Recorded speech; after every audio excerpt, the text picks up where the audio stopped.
We can't imagine what it was like to live in the dark and the impact that light had in terms of the opportunity to extend the day, the opportunity to be safer. It was a unique commodity. In the 1800s, whale oil was integral to the global economy, just as petroleum is today. And the Roach family started whaling in Nantucket. And then in 1765, moved a portion of their business to New Bedford. It was a small little community when they arrived. They build wharfs, and then they have to build the sail lofts, and you have to have the rope walks. Eventually you have to have spermaceti candle making, refining capacity, and all the other things. But this was a sleepy village until the Roach family decided that it was a great place to continue to grow the industry.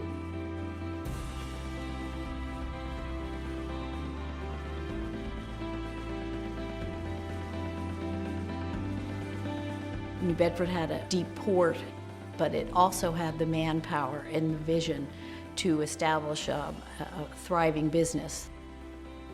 The Quaker component in the community had a great deal to do with that.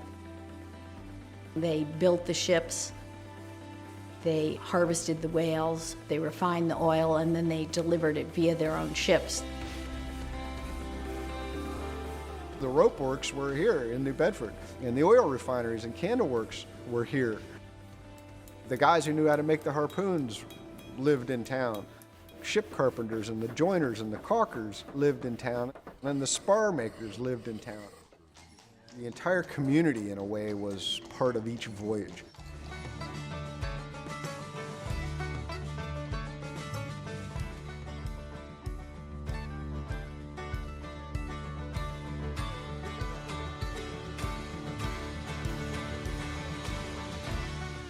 The boats would go out for 3 years, so they would leave New Bedford and they would stop in the Azores and pick up some seamen, and they would stop in Cape Verde, places like that. Later on, they stopped in the South Pacific and picked up sailors there.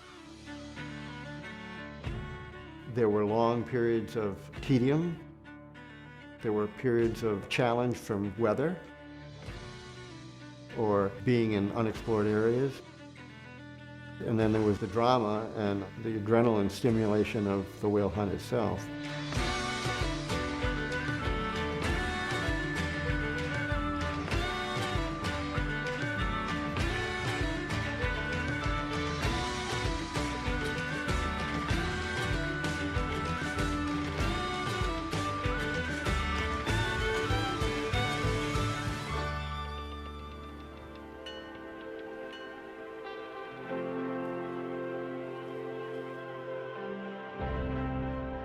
These whalemen were not just hunting whales. These whalemen were explorers.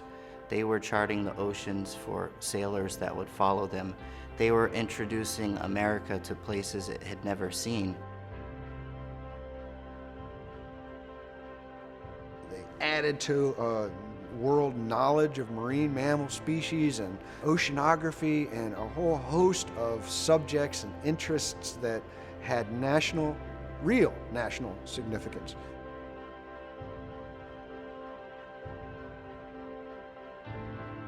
Whalers had a very intimate knowledge of the marine environment, but they also had to know the support systems in every coastal community and in whaling around the world, because they would end up needing resources in all of those places. People who lived in New Bedford were familiar with the geography of the world. They were familiar with the different kinds of communities that were out there and cultures that were out there. They could speak about lighting the streets of London and Paris, but they could also talk about Nukuhiva or the Sandwich Islands. And they brought back with them from all of these places materials that reflected these other cultures.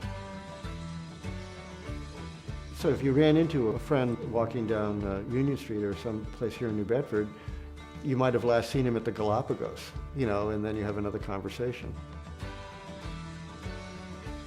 When you think about mid-19th century America, most people never left their hometowns. These are men who went all over the globe. And that, I think, in the long run, made New Bedford more of an outward-looking community than other places. A community that was more open to ideas and other people.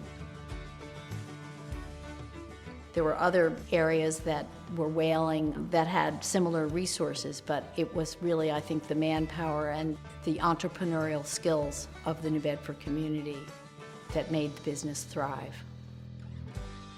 I mean, at the height of the whaling era, New Bedford was the wealthiest city in America.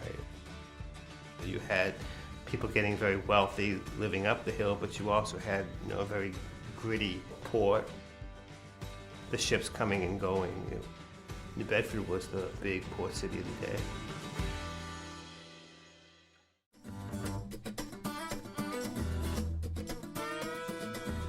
In 1846, a number of Quaker families invested in and built the Wamsutta textile mills, which at the time became the largest textile mill in the United States.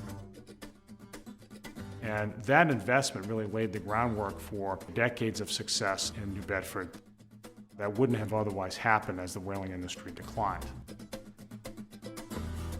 It was a much safer industry for a time. It's much easier to put your money into a factory that's going to be manufacturing cloth and sell that cloth than it is to put your money into a full-rigged ship.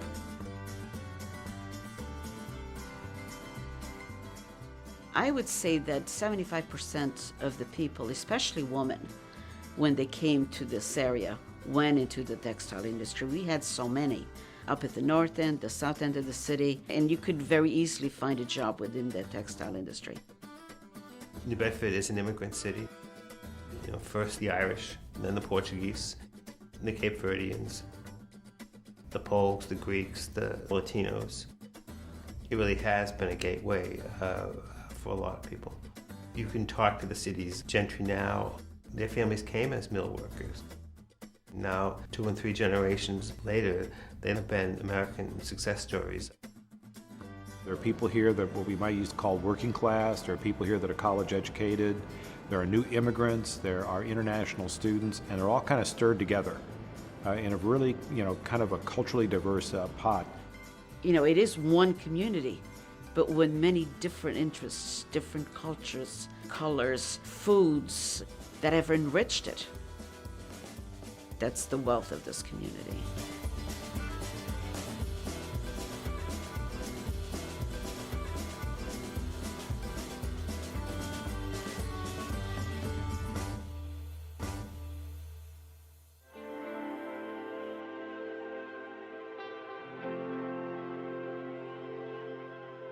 The water that's in this harbor is connected to the water in the rest of the world.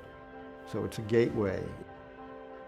It's a place that will lead you to so many different places. And I think that had an impact on the people who lived here, because there is something about water as a two-way highway, if you will, both physically and intellectually, that's pretty special.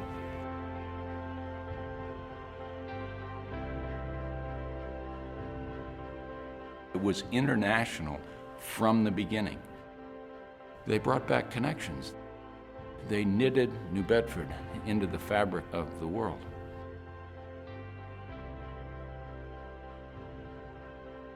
You can feel the global influence of New Bedford today.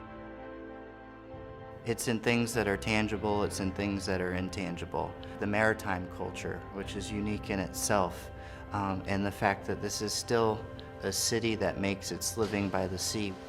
It's a place where history continues. We still send our ships to sea. Our relationship with the ocean is still real. It is the same in the most important ways as it was then.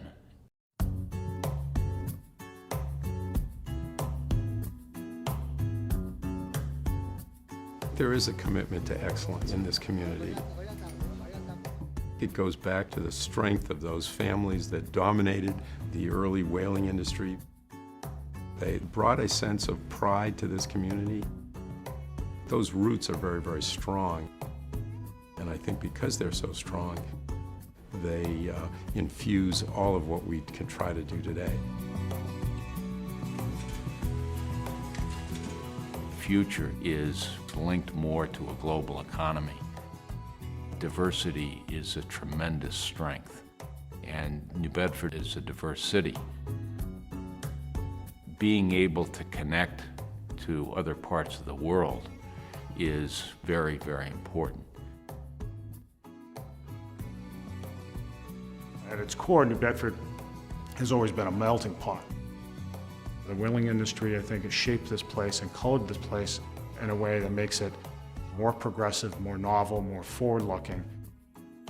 And this is a place that has been great many times in the past. Greatness still exists here in so many ways. And if we were able to think broadly, as our whaling forebears did, if we're able to roll up our sleeves and get down to work, we're going to have a bright future.